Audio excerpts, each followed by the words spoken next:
My wife let her rich boss mock me for being a nobody waiter at her promotion party.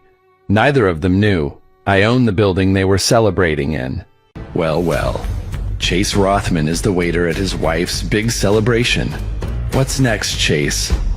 Dishwasher of the month. Boris's voice cut through the laughter at the table. Chase froze in the doorway, still in his waiter's uniform, plates balanced in his hands. Across the table, Celia sat glowing between her colleagues, smiling, until she saw him. Her smile vanished. Only if Celia knew who her husband really was, she'd be terrified and proud at the same time. Chase hadn't planned on seeing his wife tonight, not like this.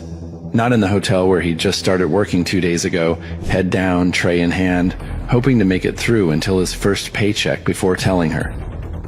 But here she was, a celebrated guest. And here he was, a waiter. Celia's eyes met his, and she was shocked at first. Then it gets colder. The dinner was supposed to celebrate her promotion. Instead, it became a public humiliation for her. That's Celia's husband? Someone whispered. Thought she married rich. Guess she's the breadwinner. Laughter rippled down the table. Glasses clinked in mock cheers. Heat crawled up Chase's neck. He set the tray down, knuckles white, forcing himself to stand still. Boris leaned back in his chair, grin wide and cruel. Man, must be tough, huh? Watching your wife sign million-dollar deals while you take her orders, literally? The laughter got louder. Chase's uniform still smelled of burnt espresso from his other job at the coffee shop. 2 part-time jobs and 1 main job as store manager. 3 shifts, just to afford his 3-year-old daughter's medical bill, but none of it mattered here. Not to them. Man, don't you feel ashamed? Boris sneered. Living off your wife's paycheck like a leech? Do her a favor, Rothman. Leave her. Let her find someone better. Boris didn't even hide it anymore. His eyes had been on Celia for months. He was just waiting for the day she'd finally divorce Chase. Chase exhaled. Then he looked up, voice low enough to cut glass. You done? Boris blinked. What? You insult me for being a waiter. Fine. I work. I earn. I make my own life, Chase said evenly. You? You sip power someone handed you. Without your boss's card, you're nobody. The table froze. Laughter choked off. Watch your mouth, Boris snapped, standing. Chase didn't flinch. Or what? You'll brag louder? Silence. Celia's fork stopped midair as Chase turned and walked out. Outside, the night air cut like ice. Chase lit a cigarette, hands trembling. Smoke curled in the streetlight as the scene replayed in his head. It wasn't their laughter that gutted him. It was Celia's silence, his own wife sitting there, letting them tear him apart. Not a word, not a glance, nothing. That hurt worse than all their insults combined. Just then, his mind drifted unwillingly to that morning. Chase wiped the counter. Slow day. 1 customer sat in the back, wide-brimmed hat, face half hidden, watching, waiting. Chase finally walked over. Need anything? The man didn't look up. I'll give you $100 million for that cup of coffee. Chase blinked. What? $100 million for a cup of coffee?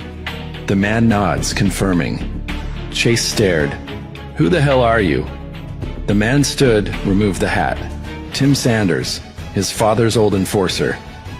Kid, Tim said calmly, let's talk outside. Chase stormed out, sun blazing on asphalt. What do you want? To bring you back, Tim said flatly. Your grandfather wants you home. $100 million on your name the moment you agree to sign the papers. Chase laughed, bitter. $100 million? He must be desperate. You're still clinging to the past? Chase's jaw tightened. That old man sided with my toxic ex and disowned me. Tim's voice dropped. He paid for that. Not enough. Tim stepped closer. You'll waste your life serving coffee? I'd rather be broke, Chase muttered, than live as rich on their leash.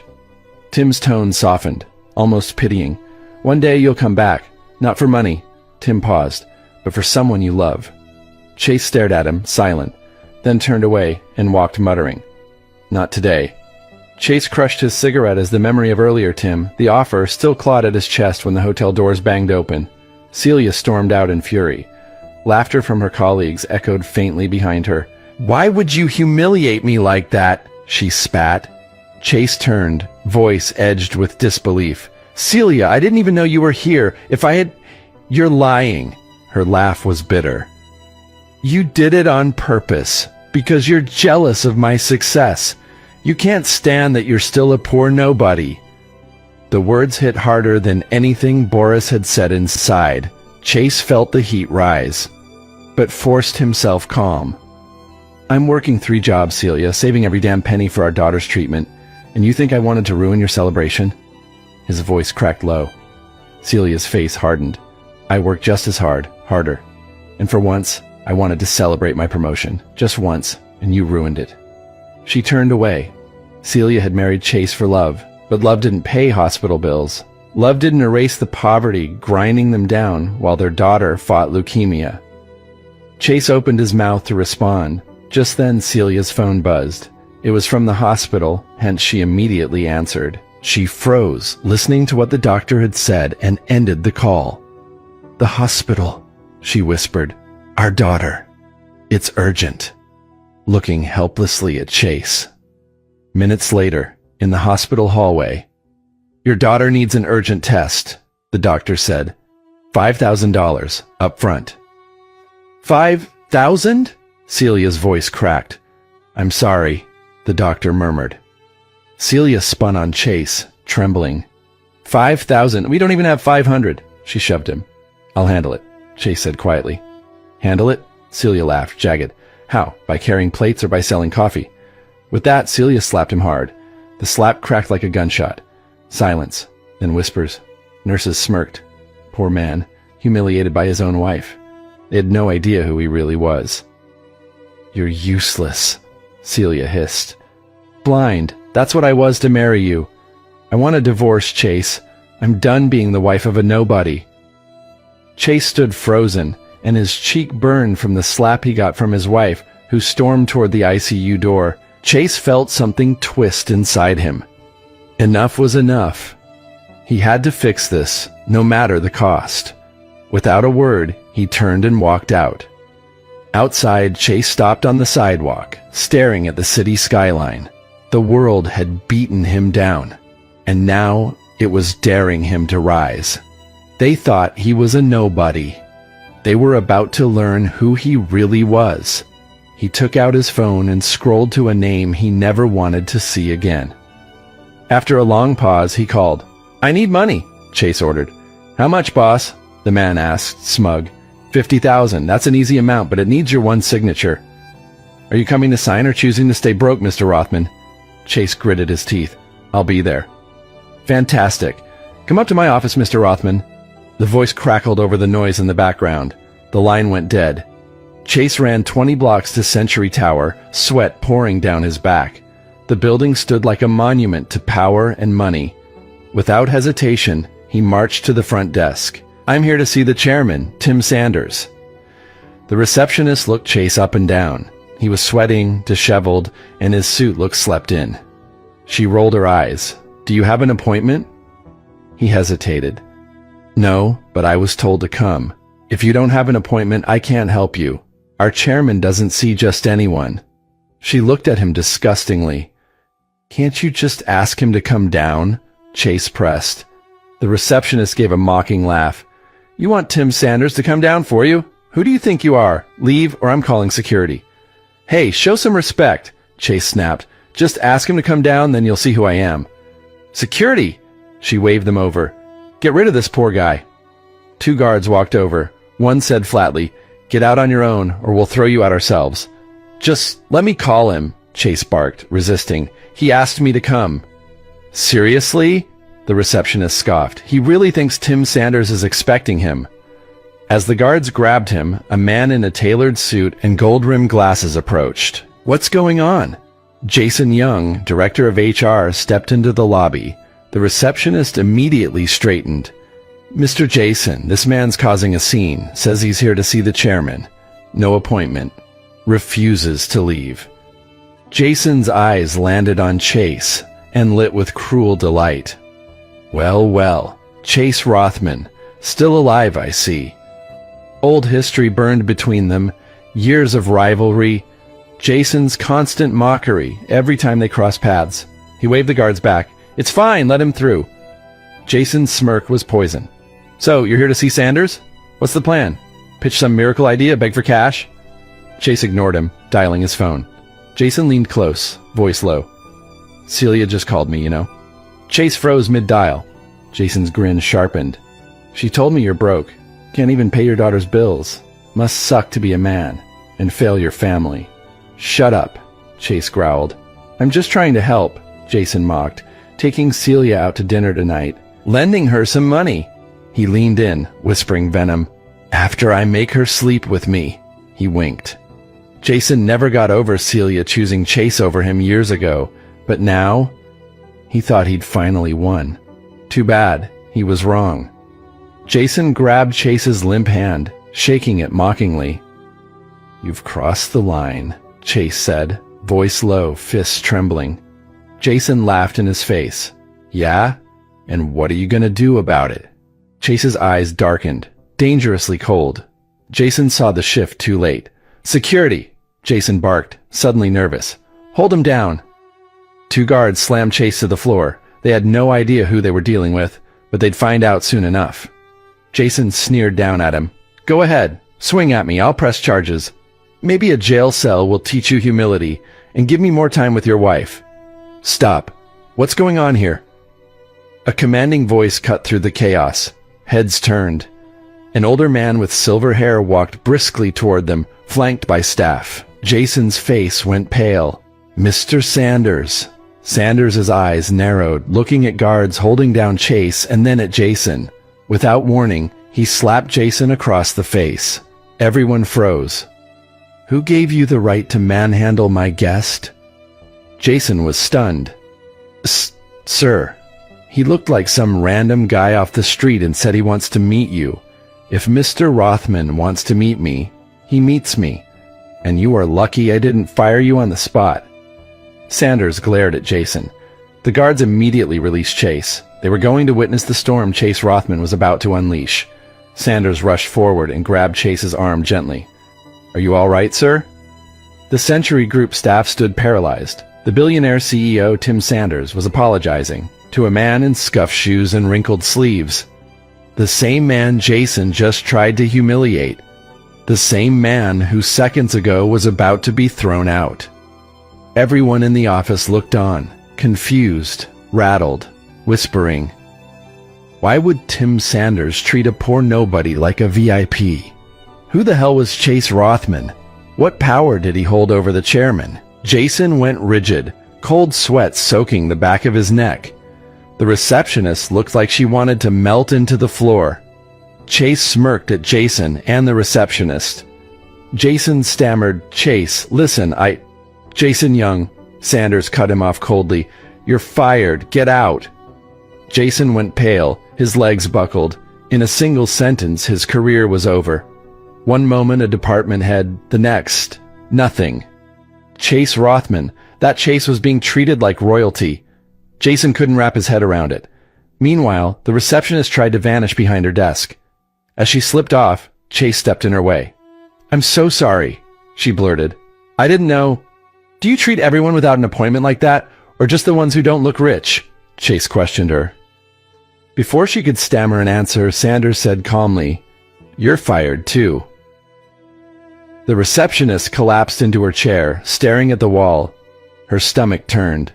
She'd just insulted someone the chairman called Mr. Rothman. The guards glanced at each other, standing perfectly still. Sanders motioned Chase forward. "Come, let's talk." Inside the sleek office, Sanders personally poured coffee and handed it to Chase with a shaky smile. "These last 3 years must have been rough," Sanders said softly, "but your grandfather was clear. Until you sign the terms, I can't give you even a cent." Chase took a slow sip. His mind wandered back to years ago, falling for Celia, marrying her against his grandfather's warnings. His grandfather, the man who built Century Group from nothing, and Chase was the sole heir to a vast empire, yet he'd walked away from every privilege for Celia. He'd believed Celia was worth it, believed love and hard work would be enough. Then his startup collapsed, the debts piled up and everything unraveled. Sanders, Chase looked up. If I take my inheritance, does the old man have any other conditions? Sanders lit up. None, just your signature. Chase narrowed his eyes. Has grandfather finally accepted Celia? Sanders gave a nervous laugh. That I can't say. But I did hear Miss Shaha Peterson's still single. At the mention of Sasha Peterson, Chase sighed and rubbed his temples. Sasha Peterson, the flawless heiress of the Peterson family. Beautiful, ruthless, toxic. She was the woman his grandfather had wanted him to marry, the perfect match to merge two empires. It was his refusal to marry her and his choice to marry Celia instead that had severed him from the Rothman fortune in the first place. But what if Sasha came back? What if she still wanted revenge for being rejected? You're sure there are no hidden terms? Chase's voice was low, eyes locked on Sanders. He knew his grandfather too well. There was no way this came without strings attached. Sanders patted his shoulder. Absolutely. Chase didn't believe him, but right now, none of it mattered more than his daughter's treatment. He said, My daughter needs care. Lend me the money first. Sanders immediately shook his head. I'm sorry, but can't do that. Chase's jaw tightened. Are you serious? Dead serious. Sign the papers and you'll have 50 million, not just 50,000. Fuming, Chase slammed his hand on the table. Fine, bring the contract. Excellent. Sanders beamed. I'll get the lawyer. Chase's lips curled into a faint smile. The hawk had awakened. Soon, every person who'd looked down on him would regret it. 30 minutes later, Chase left the Century Group with a loaded bank card. Sanders escorted him out personally. Back at the hospital, Chase found Celia outside the ward talking on the phone. She gave him a cold glance, then looked away. Inside, his daughter was sleeping fitfully, her small face scrunched with pain. Chase reached out, tucking her hand gently under the blanket. She looked so fragile, yet she was the reason he'd just given up everything. Celia called out, Chase, step outside. He followed her to the corridor. I've made arrangements for tonight, she said, avoiding his eyes, to take care of the hospital bills. I'll find a way to pay. Obviously you can't. Chase let the insult pass. Where are you going? After a long pause, she said, Jason. I called him. He offered to help. I'm going to meet him tonight. Chase felt a jolt, but he stayed calm. At least she hadn't lied. You don't have to go, he said. We've got the money. Celia's eyes widened. Her voice trembled. What? You heard me, Chase said. We're covered. She stared at him like he'd lost his mind. If she knew her broke husband was the heir to an empire worth billions, she wouldn't just stare. She'd lose her mind. But the question was, would Chase ever tell her? Seeing the serious look on Chase's face, Celia's brow furrowed. You're seriously clinging to your pride now? When our daughter's in a hospital bed? She snapped. All I asked was to borrow money from Jason. Can't you even consider that? Clearly, she thought Chase was bluffing, his ego bruised at the idea of her turning to Jason for help. Only if she knew that her husband just got Jason fired from his job on the spot. I'm not lying, Celia, Chase said, gripping her hands. I know I failed you, but that ends now. I swear, I won't let you or our daughter suffer again. She stared at him for a moment, then burst into bitter laughter. Chase Rothman, she scoffed. Do you think I'm still that idiot who married you when you had nothing to offer me? You really think some sweet words can fix this? How exactly do you plan to keep that promise of dreams and fresh air? Chase's voice was steady. Because I'm rich now. Rich? You? Chase, you can't even pay hospital parking fees without borrowing from me. Are you delusional or just desperate? I can't trust a man like you who sells coffee and cleans plates at restaurants, she spat. Her words cut, but Chase didn't flinch. Because soon, she'd see. Would she believe him or call him crazy before the truth burned the world down? Chase exhaled deeply. For once, believe me, don't worry about the bill. I'll handle it. Wait here. He hurried off before she could say anything further. He didn't want her knowing the truth. Not yet. Especially not the part about his grandfather and the inheritance, because something about it wasn't sitting right in his head. At the payment counter, Beatrice didn't even look up. "You again? Scrape together a few $100? Don't waste my time. Come back when you can pay the full amount." Everyone in the hospital knew Chase's financial situation. That's why none of them ever held back from insulting him. But today was different. Today, they were about to learn why humiliating him was the biggest mistake of their lives. Chase silently handed her his card. She sneered. "What? Did you sell your ass? Let's see if this even works." The payment went through. Full balance. Cleared. Beatrice's smug face dropped as she printed the receipt. Chase took back his card and said, "If I sold my ass, at least someone would buy it." "You? With that attitude and those eyes? Try harder." He turned and walked away, his silence louder than any insult. Behind him, Beatrice stood paralyzed, receipt trembling in her hands. Everyone stared at Chase like they were seeing him for the first time. Who exactly was this man they thought was a nobody, and what kind of power was he hiding? Chase paced at the bottom of the hospital stairs and dialed Tim, trying to shake off the sting of Beatrice's attitude. Tim picked up fast. "Hey boss, just heard what happened. Want me to deal with that doctor?" "Not now," Chase said. "I need a new pediatrician. Someone better. Got one in mind. Owes me a favor. I'll send him your way. Anything else?" "No." Chase hung up and headed back to the room, one problem off his list.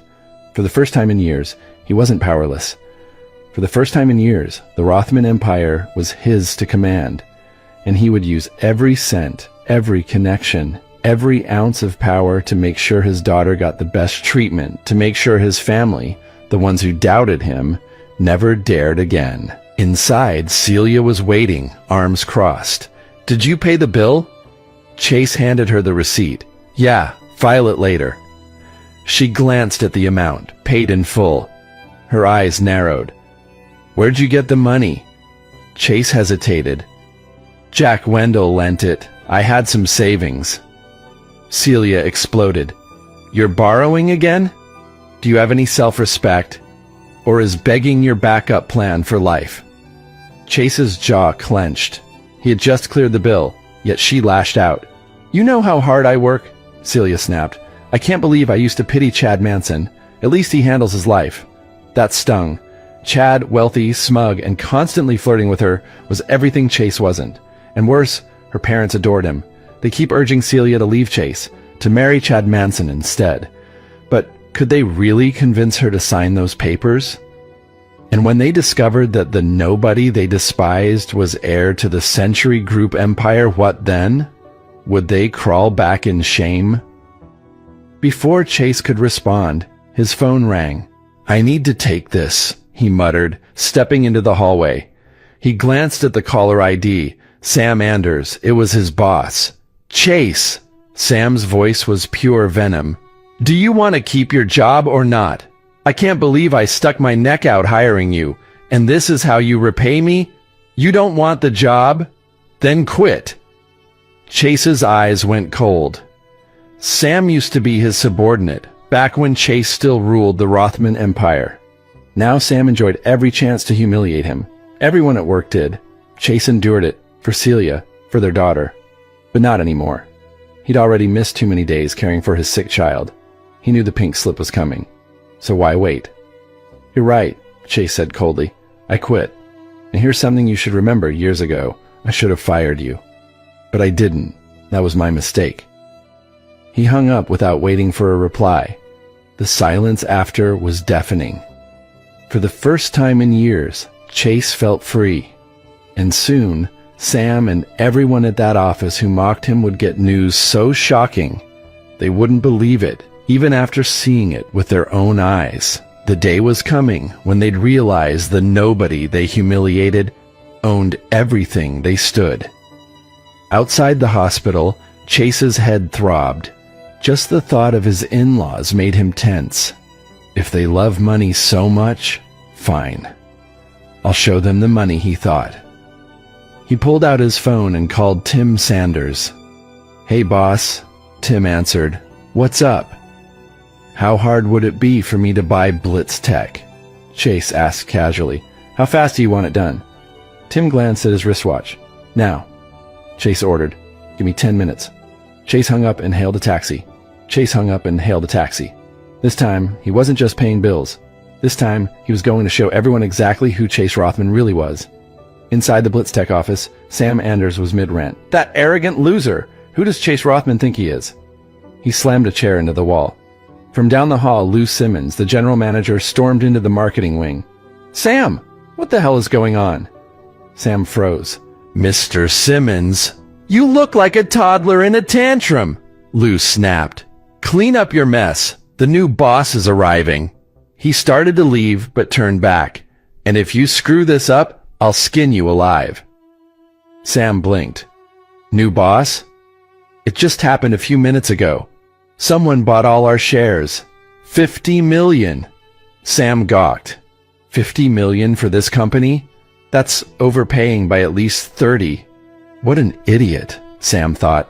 "Don't just stand there," Lou barked. "Grab the staff. We're going downstairs to greet our new boss." When Sam would see who the new boss really was, it wouldn't just shut his mouth. It would destroy his pride forever. Downstairs, a crowd gathered. Excitement buzzed through the air. A taxi pulled up to the company entrance, and Chase Rothman stepped out. Sam's face darkened. "You've got to be kidding me. Chase, I fired you. You've got no reason to be here. Get lost." The staff murmured. "He's back? What a shameless man." No wonder Sam was pissed. "You tanked our review scores. Look at that taxi. Guess he really is broke." Chase stood silent, looking for Tim, who was supposed to be here by now. Where the hell is Tim? Chase thought. Lou turned to Sam. "What's going on?" "He's no one. I just fired him. I'll deal with it." Lou addressed Chase directly. "You're Rothman? The one who took all those sick days?" Chase gave a half smile. "That's me." "Then leave. Now, or I call security." Lou threatened him. "You sure?" Chase tilted his head. "Say the word and I'm gone, but you'll regret it." Sam barked a laugh. "Who do you think you are?" Lou snapped his fingers. "Throw him out now." Two burly security guards grabbed Chase's arms. Staff snickered, phones out, filming Chase getting humiliated. Not one of them realized they were filming the moment their careers were about to end. Mockery hissed through the air like knives. The guards dragged Chase toward the doors. Chase tried to free himself from the guards' grip, but they held him tight. "Don't ever dare to step into this office," Lou growled. "What an eye-pleasing view," Sam added with a grin. They thought they'd humiliated him. They had no idea what humiliation was, but they were about to learn. They shoved him through the glass entrance. Chase stumbled, nearly crashing to the pavement. Just then, a Rolls-Royce Phantom slid to a stop at the curb. The door swung open as Tim Sanders stepped out. Gasps cut through the staff like a wave. Tim Sanders, the richest man in Lauderdale, the man no one dared cross. He caught Chase by the arm before he could hit the ground. Slowly, deliberately, Tim turned toward the stunned Blitz Tech employees with a murderous expression on his face. "Who?" Tim's voice sliced through the silence. "Just laid a hand on him?" No one answered. Tim's glare locked on Sam. "You?" Lou stammered. "Mr. Sanders, we didn't know—" "Didn't know what?" Tim roared, voice booming so loud it rattled the glass doors. "Didn't know you just assaulted your new boss?" The world froze. A pin could have dropped in that silence. Sam's jaw slackened. "New boss?" His voice was a whisper drowned out by the collective gasp. Tim stepped aside like a man revealing a firing squad. His hand swept toward Chase. "Yes," he said, every syllable sharp and lethal. "Meet your new boss, Chase Rothman." The name detonated through the crowd. Gasps, a scream. A phone slipped and shattered on the floor. Every smirk, every mocking laugh, every smug whisper. They vanished in an instant. Sam went corpse white. Lou's knees almost gave out. The two security guards who had manhandled Chase released their grip, suddenly trembling. The man they had dragged through the dirt, mocked, thrown out like trash, now owned every single one of them. And Chase? He didn't smile. He just looked at them, cold and silent, like a predator sizing up prey. Chase stepped forward, calm, deadly. "Remember what I told you earlier? That I should have fired you years ago? I can fix that now." "Fire him!" Tim ordered the guards. Sam panicked. "Please, Mr. Sanders, don't fire me and Mr. Liu. You know me." Liu's fist cracked across Sam's jaw. He hit the floor, scrambling on his knees. "Mr. Rothman, I was wrong. Forgive me. Chase's was ice. Leave before I ask the guards to throw you out like garbage." One word ended Sam's career. The guards dragged him out like trash. Chase brushed past Liu, who was pale, speechless, and signaled Tim. Tim gave Liu a curt nod. "The rest's on you, Mr. Simmons. Don't wreck the company now." Only when the Rolls-Royce pulled away did Liu finally exhale, shaking. The cabin was silent, tension humming like a wire. Finally, Tim spoke. "Boss, I need your signature. Urgent paperwork. Should we go to the office?" Chase frowned. "Can't you handle it yourself?" Tim shook his head. "Not this one. Now that you've inherited everything, your signature is law. Without it, the deal dies." Chase sighed. Hospital first. Paperwork tomorrow. Chase had no idea what was waiting for him in the hospital. The rolls stopped. Celia stood outside, frozen. Her broke husband stepping out beside Tim Sanders himself? Her eyes widened. What the hell is happening? "Chase Rothman," she snapped. "Weren't you at work?" "They didn't need me today." Chase's voice was casual. "Came to check on you." He smirked, thinking if Celia would believe him if he told her that he just bought Biltz. Her gaze darted to Tim. "And him? That's really the Tim Sanders?" Celia knew Tim's power, his position. Seeing her broke husband beside him felt impossible. "Mrs. Rothman," Tim greeted her warmly. "You know me?" Celia stammered. "Our company's just partnered with Blitz," Tim said smoothly. "Your husband played a major role in making it happen. Hence I gave him a ride." "See?" Chase forced a smile. "Just a ride." Tim caught the hint, gave a polite nod. "Pleasure meeting you, Mrs. Rothman." With that, he left. Celia turned on Chase, sharp. "How do you know Tim Sanders?" "Didn't he just say, 'My company partnered with his. What else do you want?'" She didn't answer, but disbelief flashed in her eyes. How could Tim Sanders be with someone useless as Chase? Only if she knew Tim Sanders worked for her husband. That's when Celia's phone beeped with a message. She glanced at it and smiled. A smile that twisted Chase's gut. Who the hell texted her? Without a word, she spun toward the parking lot, heels striking hard against the pavement. "Where are you going?" Chase called, following. "Why do you care?" She shot back without turning. The message, the smile on her face, and her sudden coldness. Everything pointed to one brutal thought. Is Celia cheating on her husband? Chase replayed her coldness over the past months. Every time he'd reached for her, she'd shoved him away. "You can't even afford condoms. Why bother touching me?" The words had branded him deeper that he stopped initiating intimacy with her. Now watching her storm off, it all clicked. The distance, the bitterness, the hidden smiles at texts she never explained. Chase followed at a distance as she walked past the lot, down several blocks, and into a private business club. What's she doing here? Chase thought, looking around. Meeting someone in secret? Probably her secret lover? The thought of Celia cheating on him made his blood boil. Without wasting a second, he headed straight inside. At the reception, Chase asked for Celia. The receptionist checked Celia's name. "She's with Mr. Gormack, lounge, third door left." Chase's gut nodded. He followed the directions and froze when he saw Celia, seated across from a greasy middle-aged man. The man's gaze was predatory. Chase's fists clenched. Every muscle screamed to storm in, but he waited and watched. Gormack slid into the seat beside her, hand brushing her shoulder. "Mr. Gormack, please." Celia's voice was tight. "We're talking business." He smirked. "If you want the deal, sleep with me." He had no idea whose wife he'd just propositioned. Chase couldn't hear her answer, and that frustrated him more. Celia's body went rigid. Her phone buzzed. She snatched it, saw Chase's name, and bolted for the exit. Poor husband. Poor life. That's what she muttered under her breath as she ran, cursing him for the hell she was trapped in. Only if she knew, her poor nobody could erase Gormak with a single word. Chase cut her off in the stairwell, catching her wrist. "Why are you here?" Celia hissed. "Did you follow me?" Before Chase could answer, Celia sensed his intention and spoke. "Oh, please," Celia glared. "Do you think I'm cheating? I'm here working because your useless husband."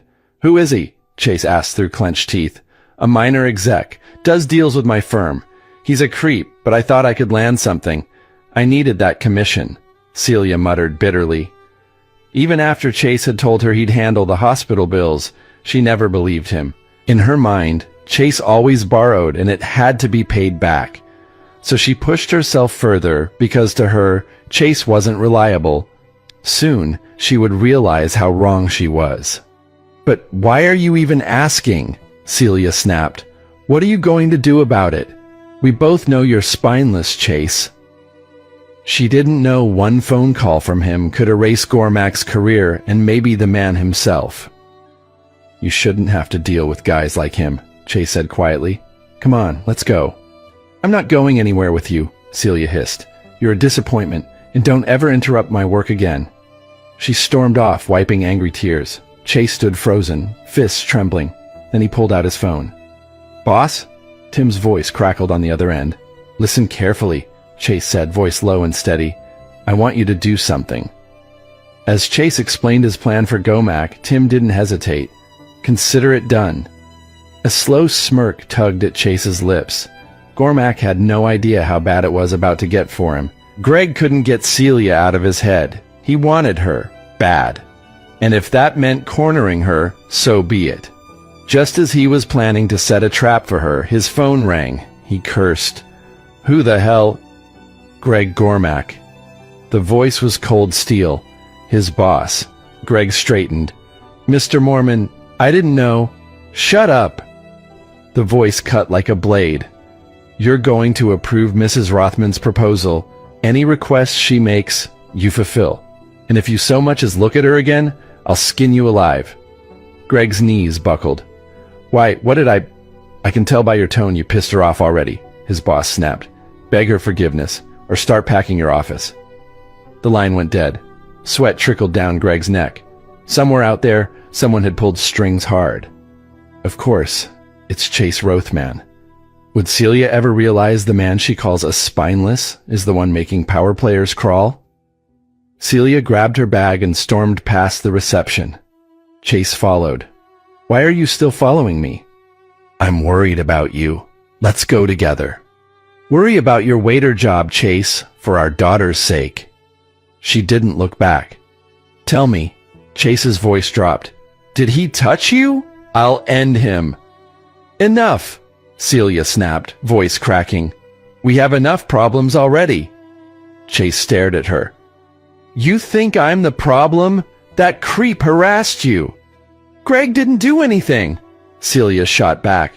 "Stop being impulsive for once. I can handle my job without you charging in." The doors burst open. Greg stumbled in, pale and sweating. "Mrs. Rothman, wait!" he gasped, spotting Chase. Then he dropped to his knees. Celia froze. "Mr. Gormak, what are you doing?" Greg's voice trembled. "Mrs. Rothman, I crossed the line. I'm sorry. Slap me. Scream at me. Anything. Just let's sign the deal." Celia blinked, stunned. Chase just smiled faintly.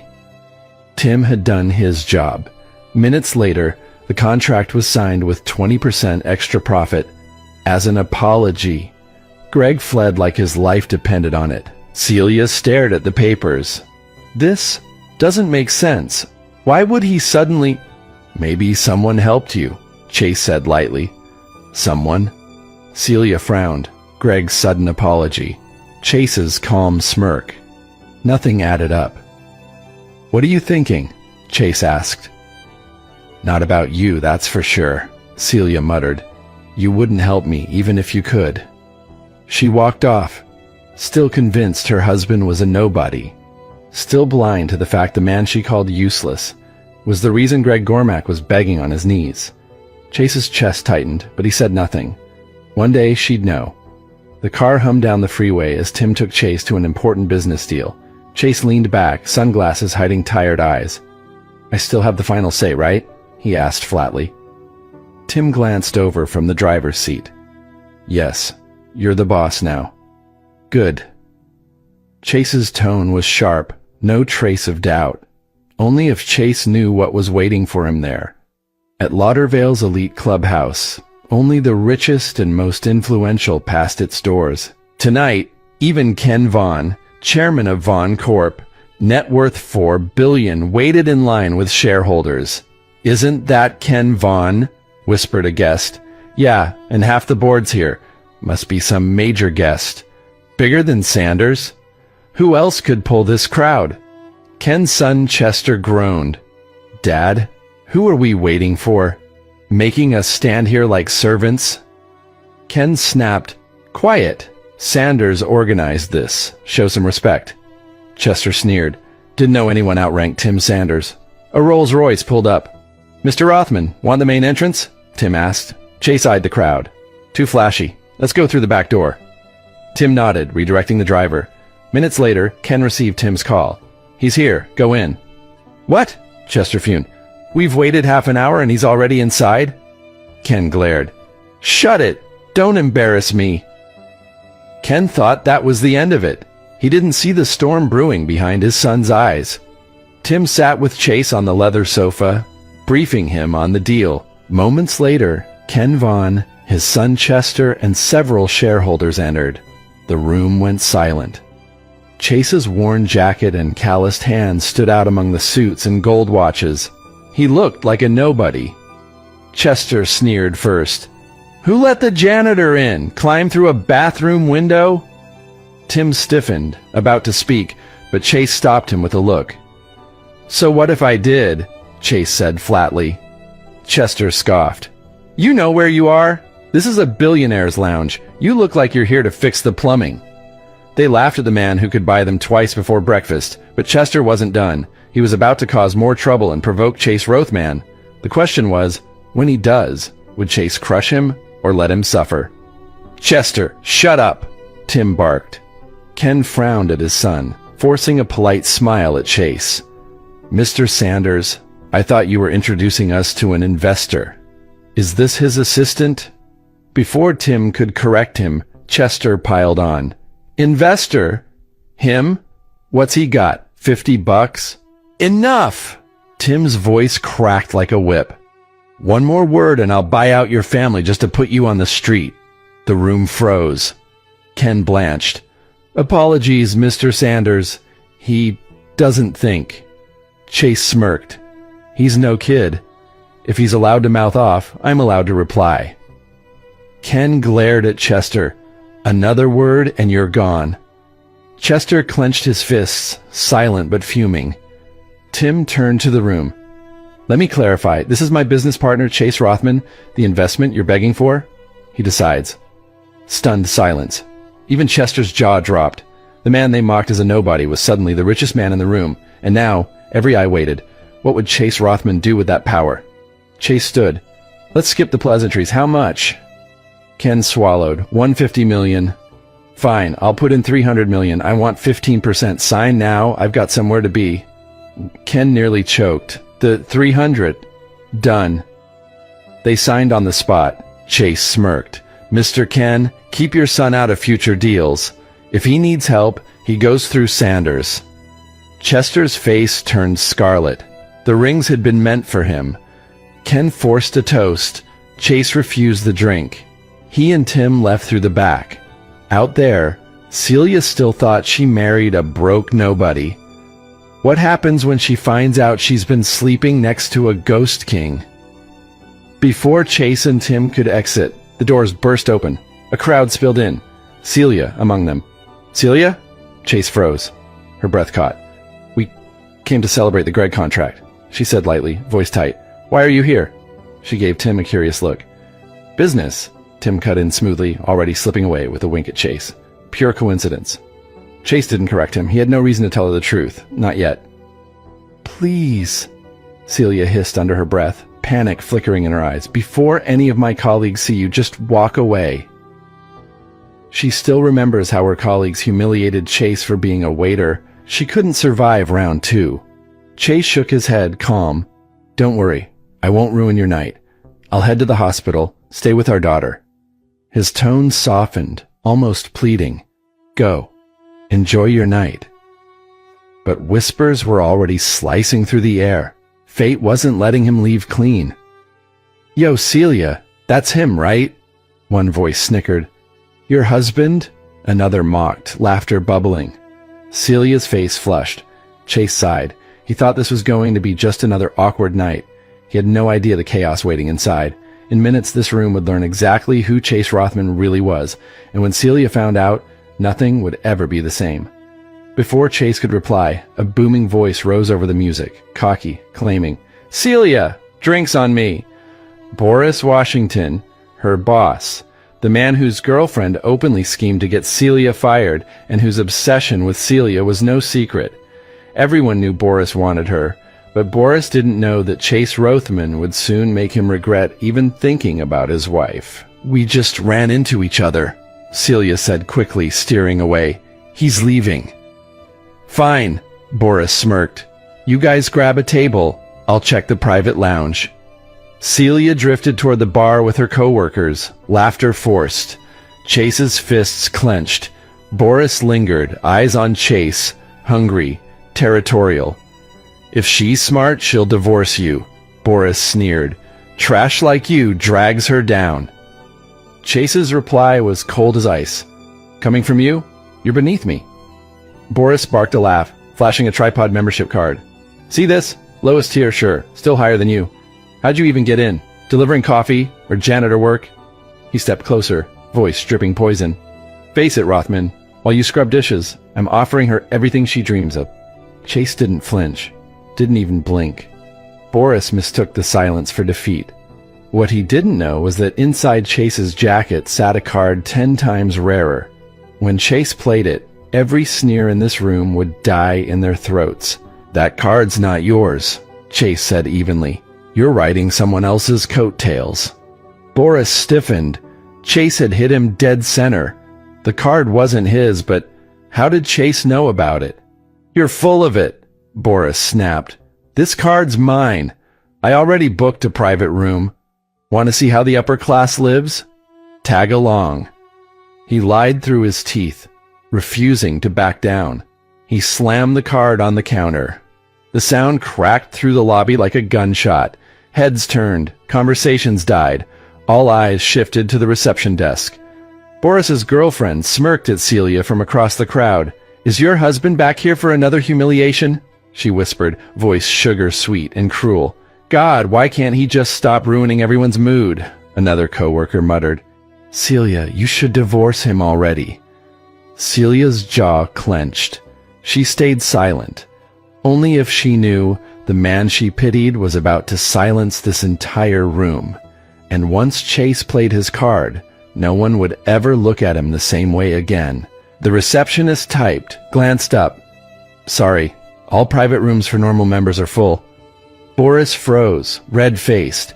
It was such an embarrassment for him, and he wasn't going to let it slide. Chase chuckled low. Is this the upper-class life you promised? Stopped at the door. At least I have a membership, Boris barked. Sir, the receptionist said sharply, keep shouting and I'll call security to drag you out. Everyone else laughed while Bori and his girlfriend greeted their teeth. Chase laughed outright. VIP treatment, huh? Boris's smirk faltered. Celia was watching. His girlfriend was glaring daggers at him for causing a scene. All this chaos, because of Chase Rothman, the nobody. The humiliation only fueled Boris's obsession with Celia. He wouldn't let this slide. Not tonight. Chase leaned on the counter, calm. Any rooms left for me? The receptionist raised a brow. Not unless you've got supreme clearance. Boris barked a laugh, pouncing. Supreme? This guy can't even land a proper waiter job. You're asking for supreme clearance from him? What a joke. Laughter rippled through the crowd. Celia's co-workers snickered. Her girlfriend whispered, "Poor Celia. Married to that?" Celia looked at Chase, heart sinking, bracing for his humiliation, until he smiled. Chase slipped a card from his jacket, black, diamond-edged, glinting under the lobby lights.